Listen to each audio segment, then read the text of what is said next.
Պարոն Փաշինյանը Սահմանադրական դատարանը հուլիսի 4-ին հրապարակելու է որոշումը ընդդիմադիրների դիմումների հետ կապված եւ քանի դեռ որոշումը չի հրապարակվել, դուք կարծես պաշտոնների բաժանում եք անում, եթե ոչ մեկ պաշտոնի, արդեն ազգային ժողովի նախագահի թեկնածու եք, սա արդյոք դուք չեք համարում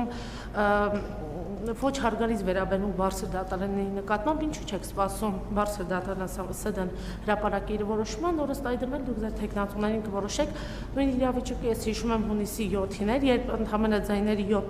10% հաշվել, բայց դուք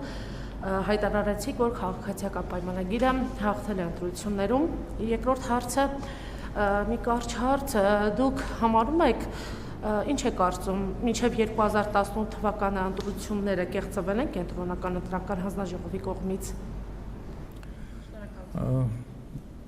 Ընդդիմությունը այս ողջ ընթացքում քննարկում է մանդատներ վերցնել չվերցնելու հարցը։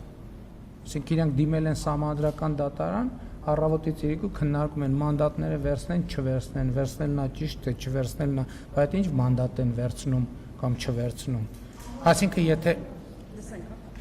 Այսինքն իրենք դիմել են, որ ընտրությունների արդյունքները անվավայրեն, բայց իրենք քննարկում են մանդատ վերցնել, չվերցնելու հարցը։ Վերցնեն մանդատը, ինչի մանդատը վերցնեն, թե չվերցնեն, բայց ինչի չեն սպասում Սահմանադրական դատարանը որոշում կայացնի, նոր որոշեն մանդատը վերցնեն, թե չվերցնեն։ Հետևաբար նույն տրամաբանությամբ էլ մենք այդ քննարկումն ենք անում եւ այդ հարցին պատասխան վերցնել, չվերցնել մենք ունենք եւ հաջորդ հարցերն ենք քննարկում։ Այդտեղ որ անտրամաբանական որևէ բան չկա,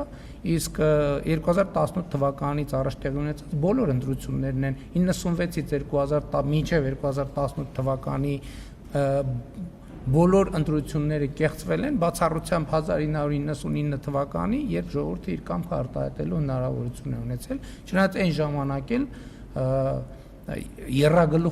պատերազմի եռագլուխ կուսակցության ներկայացուցիչները իհարկե կեղծել են ընտրությունների արդյունքները։ Բաժանորդագրվեք Արմպուլսիայեմի սոցիալական ցանցերում։